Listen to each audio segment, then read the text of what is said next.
अपनी बहन को देख के वैशाली और शॉक हो गई। वैशाली की बहन भी नेहा वैशाली को हैरानी से देखते हुए बोली, तुम तुम यहाँ कैसे आई? किसने बताया तुमको? स्नेहा दीदी की सगाई है। वैशाली के दिल पर एक और चोट लगी। नेहा फिर वैशाली को देखते हुए बोली, और तुमने इतनी महंगी साड़ी और गहने कहाँ से खरीद लिए? कहीं तुम कोई गलत काम तो नहीं करने लगी हो? रुको, अभी मम्मी को बताती हूँ। बोल के वो एक रूम के तरफ भागी। वैशाली भी उसको रोकने के लिए उसके पीछे गई, लेकिन नेहा पहले एक कमरे में आई जहाँ वैशाली की छोटी बहन गाउन पहन के सगाई के लिए स्टेज पर जाने के लिए रेडी बैठी थी। उसकी माँ भी वहीं थी। नेहा भाग के आई और वैशाली की माँ अदिति जी से बोली, माँ देखो इस मनहूस को, यहाँ तक आ गई। वैशाली भी नेहा के पीछे कमरे के अंदर तक आ गई थी। उसने अपनी माँ को देखा तो उसके कदम वहीं जम से गए और आँखों से एक सैलाब उमड़ आया। लेकिन अदिति जी और स्नेहा ने वैशाली को देखा तो उनकी आँखें हैरानी से बड़ी हो गई। वो वैशाली को वहाँ देख के हैरान नहीं थी, वो वैशाली को इतनी अच्छी साड़ी और गहनों में देख के हैरान थी। लेकिन वो वैशाली से कुछ बोलती उससे पहले ही वैशाली के पापा आए और सिर पकड़ के चेयर पर बैठ गए। वैशाली एक साइड में खड़ी थी, इसलिए उनकी नज़र वैशाली पर नहीं गई। लेकिन अदिति जी ने जब मनोज जी को परेशान देखा तो उनके पास आकर के बोली, क्या हुआ जी? सब ठीक तो है ना? मनोज जी बोले, कुछ ठीक नहीं है, ये सगाई अब नहीं हो पाएगी। अदिति जी शॉक होते हुए बोली, ये क्या बोल रहे हैं आप? मनोज जी, मैं सही बोल रहा हूँ। लड़के की माँ की मांग है। अभी जब लड़की स्टेज पर जाए तो सोने के ज़्यादा नहीं तो 4 गहने तो पहने होने ही चाहिए, तभी ये सगाई हो पाएगी, वरना नहीं। लेकिन अब हम इतनी जल्दी गहनों का इंतज़ाम कहाँ से करेंगे? सभी की आँखों में आंसू आ गए।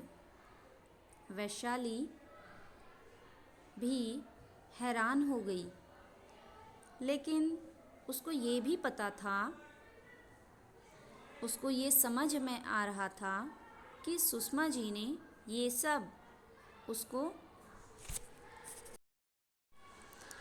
सुषमा जी ये सब उसको देख के मांग रही हैं ताकि वो अपनी बहन यानी कि भूमि जी को दिखा सकें उनकी बहू भी कम नहीं है।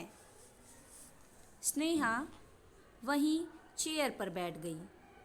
उसकी आंखों में आंसू थे, लेकिन तभी उसकी नज़र वैशाली पर गई तो उसकी आंखों में आंसू के साथ साथ गुस्सा भी उतर आया और वो वैशाली के पास आई और उसको खींच के तमाचा लगाते हुए बोली,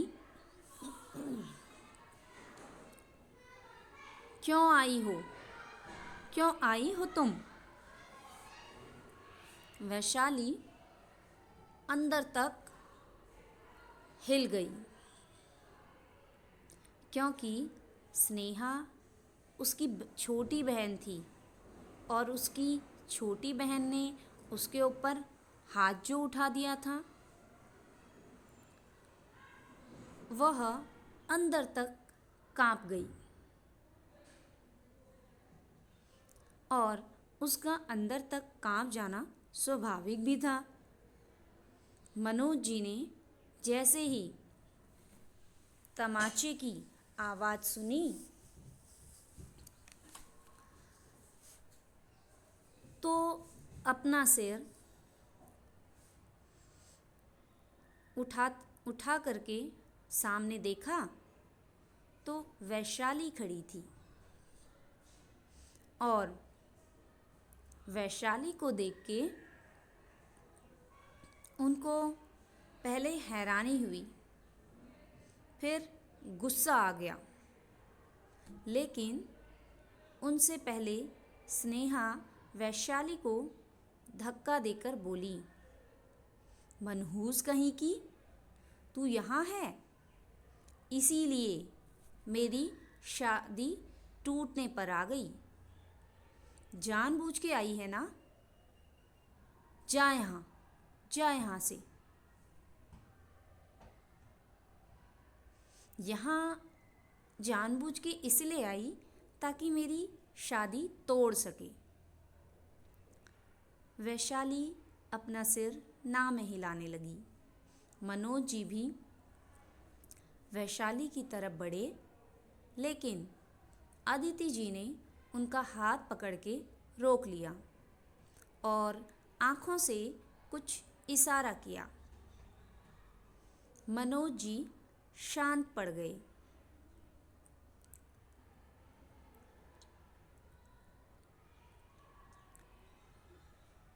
अदिति जी फिर स्नेहा के पास आई और उसको रोकते हुए तेज आवाज में बोली, बस बहुत हुआ, मत भूलो वो तुम्हारी बड़ी बहन है। तुम उसके साथ ऐसा बिहेव बिल्कुल नहीं कर सकती। वैशाली अपनी माँ को देखने लगी। उसके दिल में कुछ तो उम्मीद की किरण जगी, लेकिन स्नेहा अदिति जी को देख के बोली, माँ, आप इस मनहूस का साइड ले रही हैं? अभी तक ये हमारी लाइफ में नहीं थी तो सब कितना अच्छा था, लेकिन जैसे ही यह आज आई है तो देखो मेरी सगाई टूटने पर आ गई है। इसके कदम ही अशुभ हैं। अदिति जी अच्छा बनने का नाटक कर रही थी, जबकि उनके दिमाग में तो कुछ और ही चल रहा था। अदिति जी बोली, अभी टूटी तो नहीं है ना, तो चुपचाप रहो, समझी? स्नेहा हैरान पर हैरान हुए जा रही थी अदिति जी की बातों से। लेकिन जी ने फिर नेहा से कहा, इसको शांत कराओ। नेहा स्नेहा के पास आई और उसको शांत रहने के लिए समझाने लगी। अदिति जी फिर वैशाली की तरफ मुड़ी तो वैशाली उनके गले से लग गई और रोने लगी। अदिति जी ने फिर वैशाली को अपने आप से दूर किया और उसके आंसू पोंछते हुए बोली, कैसी हो? वैशाली रुंधे गले से बोली, आप सबकी बहुत याद आती है। अदिति जी हल्का सा मुस्कुरा दी और बोली, अब काम है तो करना ही पड़ेगा ना बेटा। वैशाली ने अपना सिर हिला दिया। अदिति जी फिर वैशाली के गले में पहने गहने छूते हुए बोली, ये असली सोने के हैं? वैशाली बोली, हाँ माँ, वो मेरी बॉस की माँ है, उन्होंने दिए हैं। अदिति जी की आईब्रो सिकुड़ गई, पर वो फिर जल्दी से अपने आप को नॉर्मल रखते हुए बोली, बेटा परिवार में तो तेरा मेरा कुछ नहीं होता है। तुम ऐसा करो, ये गहने निकाल के स्नेहा को दे दो। उसकी सगाई हो जाए फिर देखते हैं आगे क्या करना है। अभी सगाई जरूरी है। वैशाली घबरा गई और अपने कदम पीछे लेते हुए बोली, माँ, ये आप क्या बोल रही हैं? मुझे ये गहने वापस करने हैं उनको। और एक बार स्नेहा ने पहने तो उसके ससुराल वालों को तो यही लगेगा ये गहने स्नेहा के हैं और वो ये सब स्नेहा के साथ मांगेंगे। अदिति जी बोली, ऐसा कुछ नहीं होगा, तुम बस गहने दो। वैशाली मना करते हुए बोली, नहीं माँ, ये गलत है, मैं किसी और के गहने ऐसे नहीं दे सकती। इस बार अदिति जी को गुस्सा आ गया और उन्होंने वैशाली को थप्पड़ लगा दिया। वैशाली सुन्न पड़ गई। अदिति जी ने जबरदस्ती वैशाली के गले से गहने निकाल लिए और बोली, ज़्यादा नाटक मत कर, समझी? तू यहाँ क्यों आई है सब समझ रही हूँ। और ये गहने, सोने के गहने कौन किसी को देता है, और वो भी बॉस की माँ। तू उज्जैन जा कर के क्या काम कर रही है सब समझ में आ रहा है मुझे, लेकिन अभी मजबूरी है, इसलिए तेरी गंदी कमाई के गहने लेने पड़ रहे हैं। वैशाली की तो जमीन ही खिसक गई। उसकी माँ उसके बारे में ऐसा सोचती है। वैशाली के मुंह से तो फिर शब्द ही नहीं निकले। अदिति जी ने वैशाली के एक एक गहने निकाल लिए और सब स्नेहा को पहना के बोली, अब लग रही है ना बेटी सुंदर, चलो अब तुम्हारी सास का अच्छे से मुंह बंद हो जाएगा। बोल के अदिति जी ने स्नेहा को खड़ा किया और उसको बाहर ले जाते हुए बोली, वैशाली से बोली,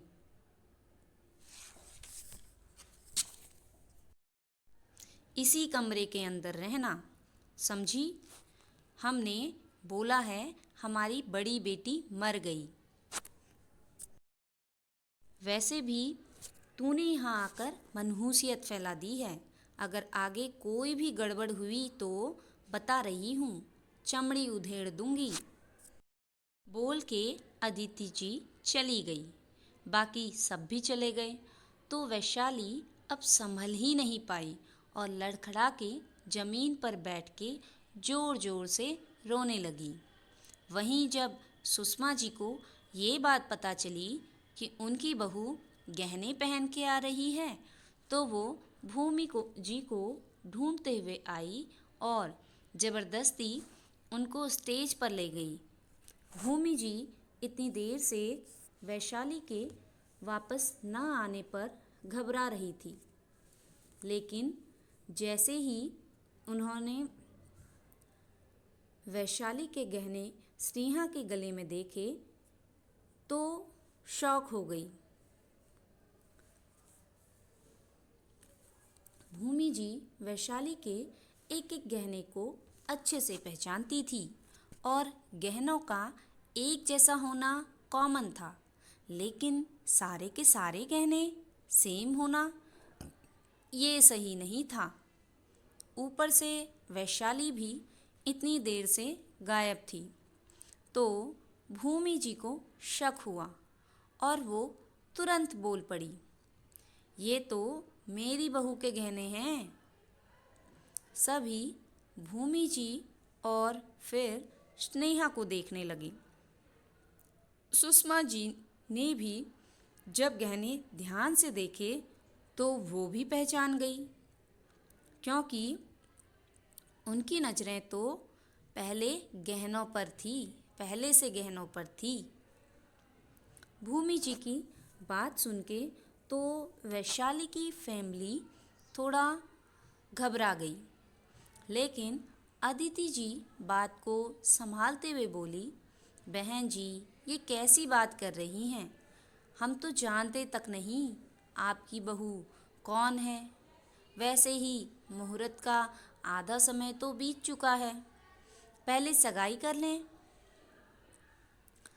सुषमा जी को तो बस गहनों से मतलब था, इसलिए वो भी बोली, हाँ भूमि तू ना थोड़ी देर साइड रह और जल्दी से सगाई हो जाने दे। अब तुम्हारा बेटा पता नहीं शादी करेगा कि नहीं, पर मैं चाहती हूँ मेरे बेटे की शादी सही समय और सही मुहूर्त में हो। भूमि जी को अब गुस्सा आ गया और वो सुषमा जी से बोली, दीदी मुझे इस सगाई को रोकने की कोई इच्छा नहीं है, पर ये मेरी बहू के गहने हैं और मेरी बहू बहुत टाइम से मिल भी नहीं रही है, तो मैं बस इतना जानना चाहती हूँ कहीं उसके साथ कुछ गलत तो नहीं हुआ। सुषमा जी इस बार गुस्सा करते हुए बोली, तो तुम कहना चाहती हो मैंने अपने बेटे के लिए चोर खानदान की लड़की चुनी है, जिन्होंने तुम्हारी बहू के गहने चुरा करके अपनी बेटी को पहना दिए। भूमि जी बोली, दीदी मैंने ऐसा नहीं कहा, पर मेरी बहू कहाँ है, मुझे ये जानना है। भूमि जी और सुषमा जी के बीच बहस शुरू हो गई थी, जिसकी वजह से लोगों के बीच बातें शुरू हो गई थी। शाश्वत भी इधर उधर भूमि जी और वैशाली को ढूंढ रहा था। उसने जब स्क्रीन पर भूमि जी को स्टेज पर खड़े देखा तो वो उस ओर भाग गया। आज का पाठ आपको कैसा लगा कमेंट बॉक्स में ज़रूर बताएं।